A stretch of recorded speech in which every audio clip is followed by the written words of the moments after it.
Assalamualaikum warahmatullahi wabarakatuh. Waalaikumsalam. Waalaikumsalam warahmatullahi wabarakatuh. Oke, selamat pagi semuanya. Pagi, Pak. Selamat pagi. Selamat pagi, Pak. Ya, pagi juga. Bagaimana kabarnya untuk hari ini? Alhamdulillah baik, Pak. Sehat, Pak. Baik, Pak. Oke. Bapak sendiri baik ya? Alhamdulillah masih baik-baik saja dan masih dalam lindungan Allah Subhanahu wa taala. Oke, untuk mengawali pembelajaran ya, kita berdoa terlebih dahulu ya. Saya pimpin ya berdoanya ya. Iya, Pak. Iya, Pak. Doa mulai. Berdoa selesai. Ya, semoga kita berdoa kegiatan pembelajaran kita pada hari ini akan membawa manfaat ya dan bisa berguna bagi nusa dan bangsa. Amin. Oke, saya absen dulu ini ya. Pak Agung Nur Pratomo terlihat ini Mas Agung, maaf Mas Agung. Hadir, Bapak. Ya, Mbak Erma. Alhamdulillah, Pak. Ya, ini satu-satunya siswi di kelas kita ya. Semoga bisa mengikuti pembelajaran ini sampai selesai nih dan amin. Oke, saya berpesan kita masih dalam pandemi seperti ini, kita semua untuk menjaga kesehatan ya. Kalau keluar rumah bisa memakai masker. Jangan lupa untuk sholat 5 waktunya tetap dijaga. Untuk pembelajaran hari ini ya, yaitu KD 1 menerapkan perawatan sistem kopling. Kemudian untuk KD 4.1-nya merawat berkala sistem kopling, gitu ya. Kemudian untuk tujuan pembelajaran, setelah kalian mengikuti pembelajaran ini, diharapkan kalian itu bisa menjelaskan fungsi kopling, melakukan perawatan berkala kopling hidrolik pada kendaraan. Tapi karena kita masih dalam DDR ya, jadi untuk tujuan pembelajaran yang ini paling tidak kalian bisa menjabarkan perawatan berkala sistem kopling hidrolik pada kendaraan. Kemudian untuk penilaiannya ya, ini ada penilaian nanti evaluasi, nanti saya share linknya di Google Form ya, dan ada tugas juga. Dan ini aktifan kalian nanti ketika tanya jawab dan diskusi ini akan saya nilai juga. Saya mau tanya ini ya, karena pada minggu kemarin itu sudah saya sampaikan agar kalian itu bisa mencari informasi dulu tentang sistem kopling ya. Yang saya tanyakan pertama adalah kalau menurut kalian apa fungsi kopling dari pengetahuan yang sudah kalian dapat mungkin sebelumnya belajar? Fungsi kopling. Memutus dan menyambung putaran. Memutus dan menyambung putaran. Oke, ada lagi. Silakan. Ke transmisi. Ya. Pak Mas Agung Cipto coba apa?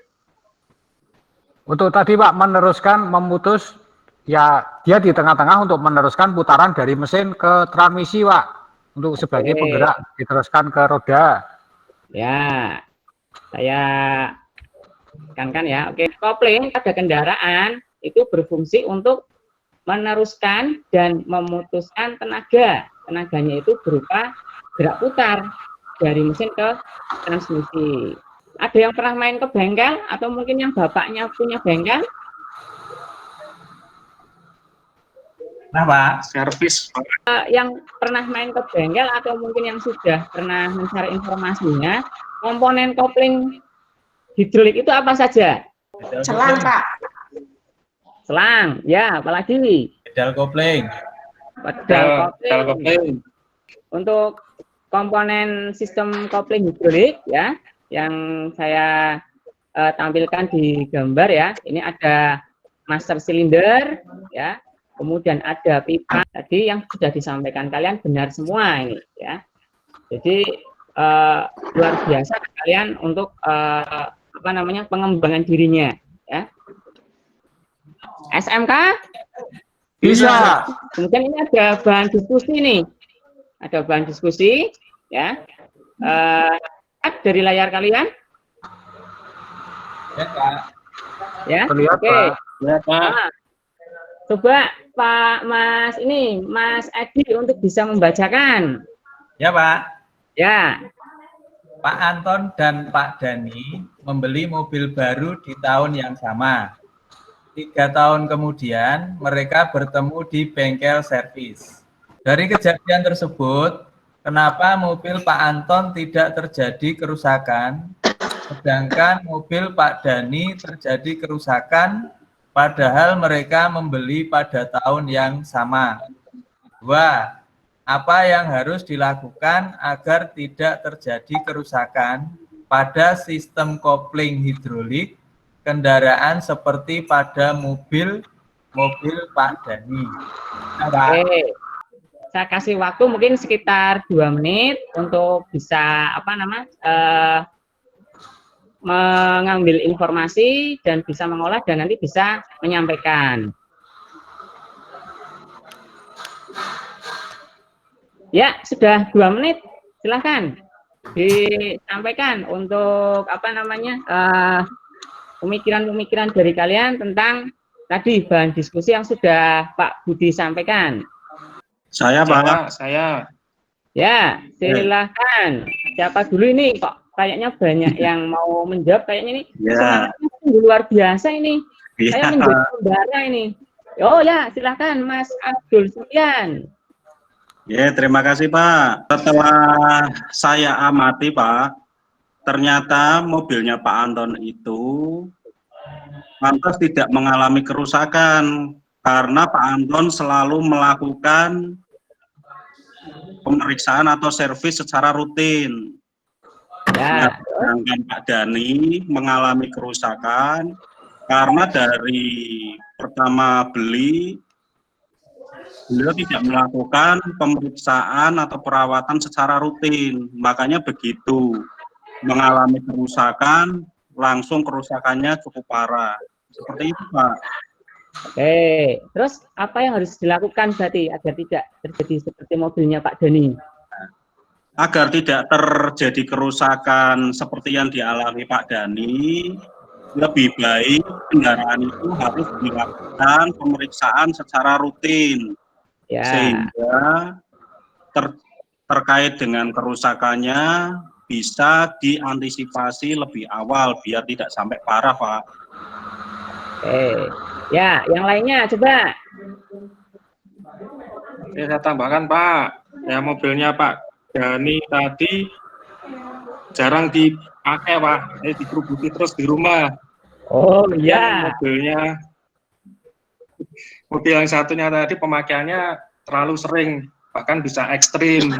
Wah. Rusak, meskipun belinya barengan. Ya.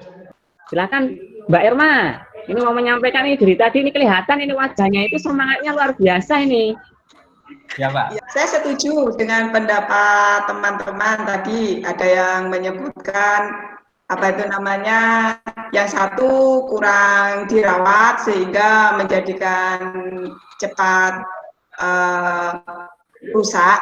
Kemudian yang satunya juga dirawat. Selain itu dirawat juga jarang digunakan, Pak, sehingga lebih awet lagi. Yang satunya sudah jarang dirawat, sering digunakan, gitu, Pak.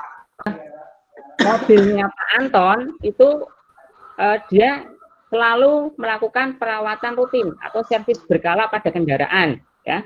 Salah satunya ya berarti pada sistem kopling hidroliknya itu dilakukan perawatan sehingga ketika ada indikator rusak itu sudah ketahuan, jadi langsung dilakukan pemeriksaan dan tindak lanjut. Tentang perawatan kopling pada kendaraan tadi juga yang sudah disampaikan sama teman-teman kalian, ya. Ini lebih jelasnya seperti ini, ya.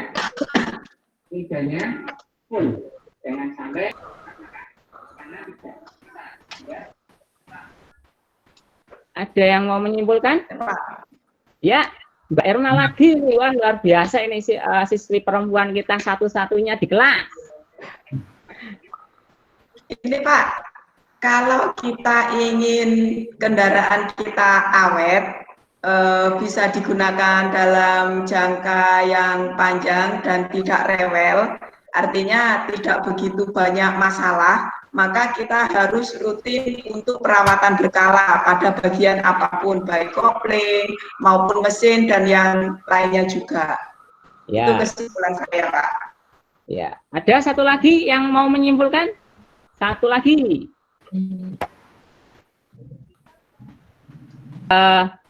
Untuk pembelajaran hari ini mungkin saya cukupkan ya. Pertemuan selanjutnya nanti kita akan mempelajari tentang perawatan berkala pada sistem transmisi manual ya. Jadi nanti kalian bisa pelajari itu dulu. Sementara itu saya sampaikan, semoga bermanfaat ya. Kurang lebihnya mohon maaf.